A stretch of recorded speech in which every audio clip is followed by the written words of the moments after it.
George Goodwin may be the best friend Atlanta ever had. The seeds of lifelong friendship with the city were sown as a child as George grew up in West End. His first friend was, I think, downtown Atlanta. He lived in the West End, and he commuted to Grady High, or Boys High, which is Grady High, by trolley, where he'd have to come from the West End through 5 Points, change, and then proceed down Peachtree Street. Like so many of his generation, George served proudly in World War II. Aboard a PT boat, as an intelligence officer, he gathered the facts and reported them to the necessary parties. Accuracy, understanding, thoroughness, and overall fortitude made George a success in the military and endured into the future at a time when Atlanta needed those qualities most. They'd been in the front lines risking their lives for years in many cases, so this was sort of something they could do that other generations perhaps without that background couldn't do. These traits followed him to the Atlanta Journal, where as a young reporter in 1947, George uncovered one of the great finds in Georgia journalism history. In Telfair County, it seems, the dead were alive and voting, in what became part of Georgia's famous Three Governors controversy of 1946. He wrote a series on voter fraud in Telfair County where tombstones voted. People rose up from the dead to vote. The story landed 30-year-old George a Pulitzer Prize, the first such award for the Journal. George's career later transitioned to public relations, but he always kept one foot in his journalistic roots and became a great source for many stories, including obituaries.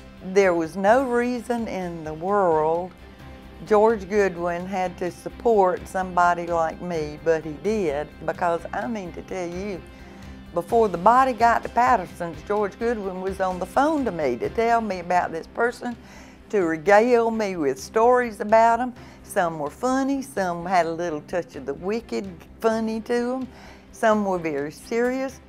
In the 1960s, at a time when Atlanta and its leaders needed guidance the most, George became a trusted voice. George is an incredible urbanologist. He understands urban situations. So George was behind the scenes in a lot of these things. He wasn't the headline grabber. Dan Sweat was no headline grabber. Most people didn't know who he was. But these were the people behind the scenes that created the energy. While other southern cities were struggling under the progress of the civil rights movement, Atlanta was enduring and thriving.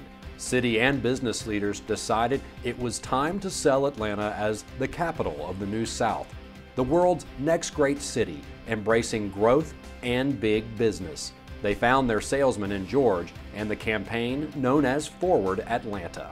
I would think it ran 4 or 5 years at least, and it really had an impact. You know, 64 to the early 70s is Atlanta's spurt, and that was a large part of the spurt. To begin to bring the community together and to think in terms of letting the world know that we're here. Through the 60s, we really took off, and we've been flying ever since.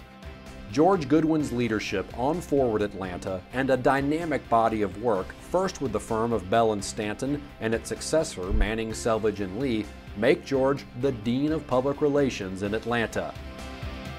Because of George's own contributions to the community, the Atlanta office of Manning, Selvage and Lee awards the George Goodwin Community Grant to deserving nonprofits who need public relations and marketing services. I think what makes the George Goodwin Grant really stand out as being remarkable is the fact that it provides a nonprofit organization with 2 years of invaluable professional services, which is like hitting the lottery for a nonprofit organization. Few can rival George Goodwin's fondness for Atlanta. Few can boast a career with so much influence quietly asserted from behind the scenes. But many have certainly benefited from George's friendship with the city, and Atlanta could not have found a better pitchman. I think that George's greatest accomplishment is Atlanta itself, and his hand in helping guide it and bringing people together. That's what's important. And that's what will make Atlanta in the future what it has been in the past. The greatest days of Atlanta are just over the horizon.